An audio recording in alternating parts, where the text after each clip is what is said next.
이게 민주당에 복당하시기 전에 이준석 전 대표하고 이렇게 돌아도 다니시고 근데 최근에 이제 개혁신당이 결국은 결별을 해서 11일 만에 씁쓸하죠. 이거 네. 보면서 어떤 생각이 드세요? 근데 사실 저는 예상했던 거기 때문에. 아 그래요? 네. 아마 제가 그동안 슬쩍슬쩍 말할 때도 네, 그거 아마 맞아요. 좀 나왔을 텐데 그 느낌이 제가 그 바른미래당 그 겪어봤잖아요. 예, 그러셨죠.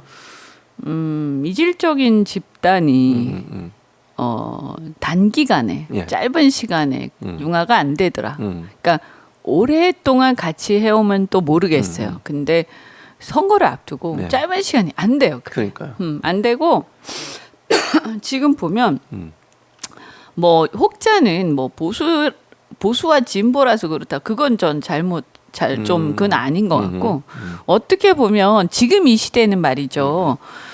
보수와 진보라는 이 어떤 전선보다 더 국민들이 강하게 인식하는 게 이 혁신성 여부예요. 그러니까 시대가 많이 변해가지고 사실은 이렇게 보수 정당도 진보적인 정책을 막 차용을 하고 또 진보를 표방하는 정당도 보수적인 정책들하고 같이 융화를 해서 가잖아요. 그다음에 제가 볼 때 대한민국의 현재 정치를 보면 저는 객관적으로 국민의힘은 보수 정당은 아니에요, 현재. 그렇게 표방하고는 있지만 그렇죠. 오히려 저는 제가 진짜 보수에 가깝다고 생각하고요. 보수의 가장 큰 중요한 점은 좀 신중하고 그 다음에 이렇게 과격하지 않고, 그 다음에 이렇게 보면 나라를 걱정하고 예. 미래를 걱정 이런 거 아닌가요? 그렇죠. 맞아요. 그리고 자기 정상이죠. 책무를 다하고 책임감이 굉장히 강하고 그렇죠. 이런 거란 말이에요. 그래서 어떨 때 조금 답답하지만 이렇게 조금 천천히 가기도 하고 그리고 굉장히 신중하게 말도 아끼고 이런 건데. 국민의힘이 과연 보수냐? 저 보수 예. 아니라고 보고요. 예. 뭔지 모르겠어요. 하여튼 윤석열 대통령 마음대로 당인 것 같아요. 그런 것 같고, 뭐 굳이 따지자면 이제 검찰당의 성격을 좀 갖고 있죠. 예. 그래서 저는 권위주의 당이다. 권위주의 당이라고 하면 좀 정확하지 않을까 비교적 그런 생각이 들고 예. 민주당 같은 경우에는 저는 중도 진보에서 중도 보수까지 굉장히 스펙트럼이 넓은 것 같아요. 그렇죠. 네, 맞아요. 네. 예. 그러니까 저 같은 경우는 이제 민주당의 약간 오른쪽에 속하는 사람이고 또 민주당 왼쪽에 있는 분도 계시고요. 그러나 이제 아주 진보라고 하기엔 민주당도 그건 아니고 대중정당이니까. 예, 예. 그래서 그냥 중도 진보까지 포괄하는 이런 수준인 것 같은데 이게 왜 이렇게 됐냐면 이쪽이 권위주의 정당으로 가다 보니까 이게 너무 많이 스펙트럼이 넓어진 거예요. 민주당이. 이제 어쩔 수 없는 거죠. 그래서 그렇죠. 국가를 정상화하는 과정에서 예. 저는 민주당이 한번 집권을 해야 된다.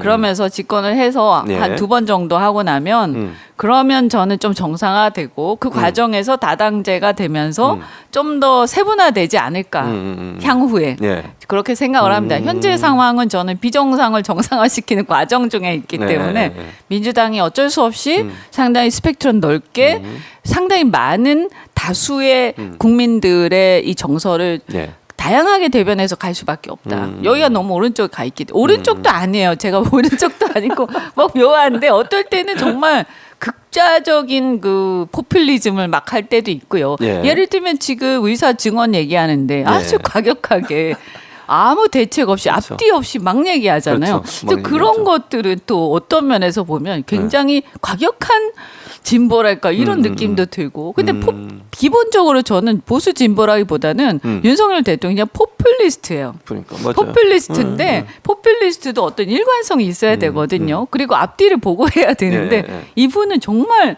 과격한 포퓰리스트예요. 그래서 정말 대책이 없는 사람이다. 그냥 독재죠 사실은. 그런 상태고 그래서 어떻든 현재 상황에서 예. 민주당이 역할을 할 수밖에 없다. 국민의힘은 그러니까 공천 과정을 보면 마치 언론에서는 뭐 물론 겉으로 보이는 그런 부분도 있어요. 민주당에는 약간의 이제 갈등이 있는 것처럼 보이고 왜냐하면 반발하는 분들이 좀 있고 근데 공천이란 게 늘 이제 잡음이 있을 수밖에 없는 건데 국민의힘은 겉으로 보기에는 전혀 문제가 없는 것처럼 보여요. 왜냐하면 돌려막기 하고 있거든요 지금. 이돌 빼서 저쪽으로 옮기고 이런 상황인데 사실 엉망으로 하고 그러니까요. 국민의힘의 공천은 어떻다고 보세요 지금의 상황이? 저는 우리가 이제 이 엉망으로 한다 이게 무슨 뜻이냐면 지역 정서를 고려하지 않고 막 예. 하고 있어요. 예. 그러니까 여기 있는 사람 빼갖고 절로 막 저쪽으로 넣고 보내고. 예. 그 무슨 장기판의 말처럼. 그래서 권위주의 공천을 하고 있구나. 네. 그러니까 사람으로 안 보는 거예요. 사람을 사람으로 안 보고 예. 그냥 말로 보는 거죠. 장기판의 말 정도로. 여기가 너 이게 빼서 여기서 한 몇 달 했는데 여기 한 1년 했는데 아니야 너 일로 가는 게 좋겠어. 예. 그러면 어느 날 갑자기 글로 가야 되는 거예요. 말이 됩니까 말이 이게? 안 주민들은 또 어떻게 돼요? 얼마나 무시당하는 거예요. 사실 이렇게 옮겨진 사람들은 당선이 힘들어요. 그렇죠. 저도 지난번에 당했잖아요. 예. 이렇게 되면 굉장히 힘들어요. 근데 처음부터 거기 간 것보다 훨씬 힘들어요. 옮겨서 인류 배치하고 하는 막 게. 하면 뭐 어쩌다가 이렇게 정말 서울 같은 데서 조금 그런 건 괜찮은데 예. 지방으로 가면 정말 힘들거든요. 그런 거를 무시하고 막 한다. 그다음에 서울 경기 쪽에 어차피 후보가 괜찮은 사람이 없었다. 없었기 때문에 무주공산의 사람들을 심는 거예요. 국민의힘은 지금 네, 그렇죠. 그런 상황이기 때문에 그냥 와주면 감사한 거예요. 지금 상황이 그래서 조용할 수밖에 없죠. 그렇죠. 그냥 오면 그냥 땡큐인데 근데 뭐 문제가 되겠어요. 네. 국민의힘이 시끄러운 건 영남 지역으로 갔을 때거든요. 이제 어젠가 그제부터 영남을 시작했기 때문에 이제 시끄러울 겁니다. 제가 들어보니까 영남이 지금 난리가 났어요. 근데 난리가 났는데 이게 보도는 많이 안 되는 것 같아. 두 가지 이유가 있는데 보도가 왜 많이 안 되냐? 네. 언론이 저는 굉장히 좀 편향돼 있다 편향돼 확실히 있다. 그게 네, 있고 맞아요. 그래서 국힘의 문제는 별로 보도를 안 한다. 두 번째는 지방이라서 예. 중앙의 언론 보도량하고 차이가 납니다. 그래 아무래도 지방은요 예. 그런 것들에 대한 그 비판 의식이 좀 약해요. 그렇지. 그래서 언론의 어떤 수준 자체 차이가 나기 때문에 지방의 이슈들은 지금 우리가 서울 경기 할 때만큼 그렇게 많이 나오진 않아요. 그러다 보니까 뭔가 좀 없는 것 같이 느껴지지만 실제로는 난리가 났어요. 예를 들면 부산 같은 경우에도 한 반 정도를 다 물갈이를 했는데 이 반이 단수공천 이런 거예요. 네. 그리고 자기들 주류들을 그냥 심은 겁니다. 그리고 다 밀어냈어요 비주류들을. 네. 아니면 여기저기 옮기고 그 다음에 경선을 해도 아니 뭐 마찬가지 아니에요. 민주당도 경선하니까 네. 경선하는데 뭐가 문제야 하는데도 친명 비명 나눠서 얘기하잖아요. 아니 그렇죠. 그거 경선을 하는데 어쩔 네. 거예요 그거를. 맞아요. 친명이 비명한테 도전장을 내서 문제다 이렇게 말을 하면 그럼 어쩌라고 어쩌라고 맞아. 그러면 그냥 기득권을 그대로 보장해 달라는 얘기밖에 더 돼요. 그렇죠. 그래서 지금 뭐 국힘은 지금 다 그런 식으로 하고 있어요. 그래서 이렇게 약간 지명도 떨어지거나 비주류 있는 쪽에 다 지금 주류가 가서 예. 경선을 붙는 상황이 많이 되고 그다음에 또 아예 이렇게 특히 영남 지역은 예. 아니면 이제 빼내서 이게 경선을 해서 못 이길 것 같은 다선들을 예. 빼내서 딴 데로 보내죠. 근데 이제 3명이 있었잖아요. 예. 서병수, 예. 그 저기 김태호, 또 조혜진. 조혜진 3명이 네, 있었는데 네. 이분들이 다 비주류예요. 그러니까 조혜진 같은 경우는 제가 알기로는 사무실도 못 들어갔다. 아직. 지금도 그런지 모르겠는데 며칠 예. 전 상황이 그랬었어요. 이 반발에 예. 막혀가지고 그래서 굉장히 지금 어려운 상황이 시끄러워요. 난리가 난 거죠. 그리고 뭐 떨어진 사람들이 뭐 단식한다, 어쩐다 막 난리. 보도가 안 돼. 그게. 보도가 안 나오고 그냥 아니면 지방지에 조그맣게 나오니까 그러니까요. 거기선 난리가 나는데 그래서 저는 전화로 다 듣고 있거든요. 네. 지금 엉망진창. 근데 왜 너무 심하다 이거. 그래서 관심 좀 가지라고 제가 얘기하고 있고. 네. 그다음에 또 하나가 거기는 이미 비주류가 전멸했어요. 그러니까 계파 갈등이라는 게 있을 수가 없는 게 계파가 없어요. 아예 없다. 계파가 사라졌어요. 반윤이 네. 사라졌어요. 아니 보세요. 그나마 말 좀 할 만한 사람이 전부 개혁신당으로 가거나 그다음 저 그렇죠. 나와 있죠. 네. 그다음에 홍준표 징계 받았죠. 말 못하죠. 그다음에 유승민 왕따당에서 출마 안 한다고 선언을 했죠. 다 이런 상황인 거예요. 그래서 제가 알기로는 홍준표나 유승민 쪽 사람들은 대부분 아예 공천 신청 자체를 안 한 걸로 알고 있어요. 그리고 홍준표 쪽 사람들 일부는 아예 다 탈당을 하거나 지금 뭐 그냥 뭐 출마 선 거기 후보 등록을 해도 예. 큰 기대를 안 하고 있거나 그 중에 일부는 제가 출마하면 예. 저 도와주러 오겠다고. 아, 그랬어요? 그래서 국민의힘인데 저 도와주러 오겠다고 그랬더니 그래서 내가 아니 민주당 아니잖아 탈당하려고 그랬더니 자기들은 네. 당 같은 거 신경 안 쓴대. 신경 안 지금 쓴다. 이 판국에 무슨 당이 어딨냐. 윤석열이 보수인가요? 그러더라고. 맞아요. 예, 예, 다 예. 그렇게 얘기하시죠. 예, 결국은. 그러니까 어떻게 보면 터줏대감들이 윤석열한테 밀려나는 상황이거든요. 윤석열과 한동훈한테. 네. 그러니까 그 경계가 이렇게 지방으로 가면 갈수록 모호해지고 있어요. 모호해진다. 예, 예. 저는 뭐 경기도에는 그런 현상이 많이 일어날 거다 이렇게 보고. 하여튼 그런 상황이다. 그래서 저는 한마디로 국민의힘의 공천은 권위주의 공천, 그 다음에 입틀막 공천이다. 그러니까. 아, 무서우니까 얘기 못하죠. 뭐 캐비넷도 있고, 그러니까. 뭐 김무성, 뭐 김성태 그죠? 무섭잖아요. 그러니까 막 난리 치다가 조용해지는 거죠. 그래서 저는 성격이 달라. 이게 옛날 국힘이 아니에요. 옛날에 그 친박 비박할 때 그 네, 국힘이 네. 아니고 지금은 그냥 비주류 싹 다 전멸하고 완전히 독재를 하고 있는 상황이고 거기다 수도권은 아예 무주공산이었기 때문에 그냥 자기 마음대로 하고 있는 거예요. 그걸 가지고 조용하니까 좋다? 저는 이게 조용하니까 예, 이렇게 조용한 게 좋은 거냐?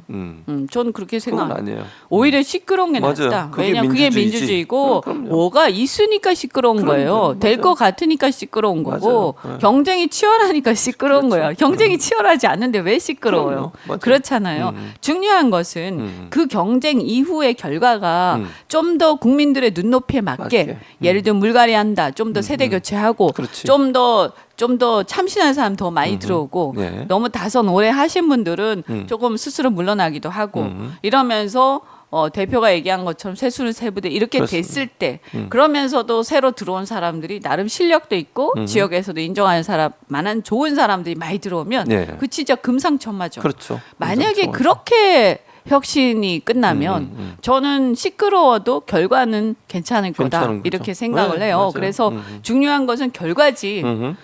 중간에 시끄러운 것 가지고 물론 가능하면 네, 그래도 네. 말을 조금 이렇게 비판하더라도 조금 점잖게 하시면 그렇죠. 좋겠다 네. 그런 생각은 듭니다. 네. 너무 심하게 그렇게 하는 것보다 어떤 분들은 또 아주 친문이면서도 네. 이렇게 본인이 이제 이렇게 그거 되면 배제가 되거나 뭔가 문제가 생기면 이제 좀 감정적으로 분노하시겠죠. 이해합니다. 그런데 이제 너무 또 그것이 날이 선 비판이 되다 보니까 당원들은 아마 좀 보기가 이렇게 좀 기분이 안 좋으실 안 거예요. 좋죠. 그건 이해하는데 네. 저는 이게 민주당이기 때문에 그렇죠. 예, 좀 민주주의. 우리가 제가 이렇게 쭉 보니까요. 이런 네. 거예요. 부당한 일 당하잖아요. 네. 그러면 아니면 자기가 뭔가 이걸 받아들이기 힘들어.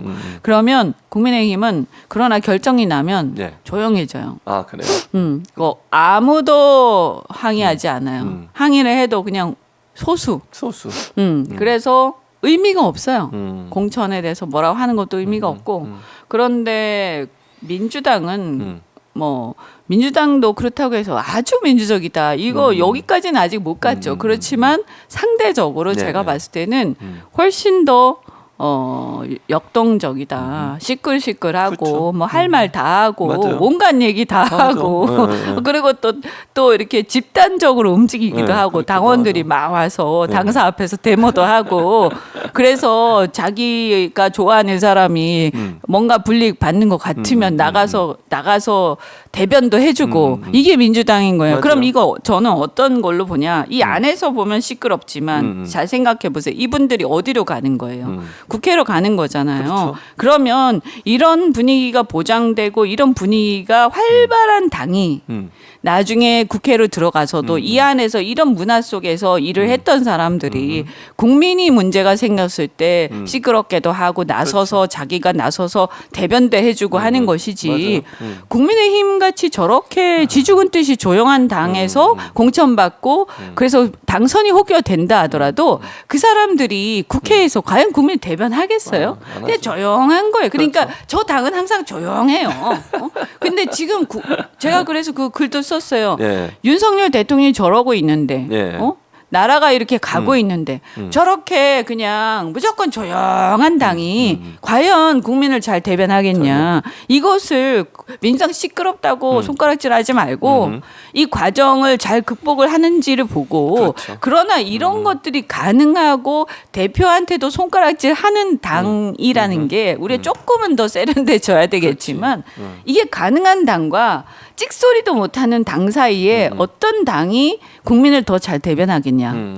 그걸 생각해 봐야 되는 거예요. 그렇죠. 국민들은. 맞아요. 그죠? 네, 네. 그래서 저는 지금 지나간 2년과 같은 그 혹은 그보다 더 심한 세월을 우리가 앞으로 3년간 보내야 되는데 이거 맞아. 누구한테 맡길래요? 저렇게 조용한 사람들한테 맡길래요. 찍소리도 못하고 완장차고 아니면 좀 시끄럽고 어떨 때는 좀 욕심 부리는 것 같기도 그렇죠. 하고 정말 믿기도 하지만 그래도 이 사람들이 대변하는데 더 낫지 않을까요? 그렇지. 이렇게 맞아요. 얘기하는 거예요. 네, 네, 맞는 저는 말씀이에요. 제가 두 군데 다 가보니까 그리고 상당히 많은 걸 겪었잖아요. 그냥 대충 간 게 아니라 좀 깊이 경험했잖아요. 네. 결론적으로 네. 민주당이 조금 더 세련돼지고 조금 더 뭔가 그러면 더 좋을 텐데 하는 아쉬움은 있지만 그래도 이 시끄러운 당이 훨씬 낫다. 리버럴이 권위주의보다 훨씬 낫다. 지금 우리 시대의 대한민국 국민들은 이런 권위주의는 견딜 수 없다. 그렇죠. 견딜 수 없어. 그러니까 권위주의 얘기하니까 입틀막 얘기가 나오잖아요. 이틀만 공천이라니까요. 그렇죠. 그리고 카이스트 가서도 입 틀어맞고 언론을 통해서도 입 틀어맞고 그렇죠. 모든 걸 입 틀어맞고 아니 있잖아요, 입을 딱 지금. 틀어막고 이거 들어가지고 들쳐업고 쫓아내버리면 네. 그 안에는 조용하잖아요. 그렇죠. 그러니까 그 안에는 갈등이 없어 보여요. 근데 갈등이 없나요? 없어 보이는 거지. 그렇지. 그렇게 네. 보이는 거지 네. 사실은. 그러면 이제 이게 그 안에서 시끄럽고 막 하면 조금 불편할 수는 있죠, 우리가. 하지만 그게 가능한 사회가 돼야 된다는 거예요, 제 얘기는. 근데 앞으로 이제 우리가 좀 더 바뀌어야 될 것은 그렇게 얘기를 하더라도 예를 들면 조금 더 질서정연하게 얘기하고 좀 더 이렇게 예의 바르게 얘기하고 이런 건 우리가 사실 좀 고쳐야 될 부분이긴 한데 그래도 우리가 입틀막해서 쫓겨나서 말이 없어지고 그래서 갈등이 없어 보이는 사회는 그거는 그건 옛날에 좋은 사회가 군사정권 같은 거예요. 맞아요. 그게 좋은 게 아니라니까요. 절대로 아니죠. 네. 예.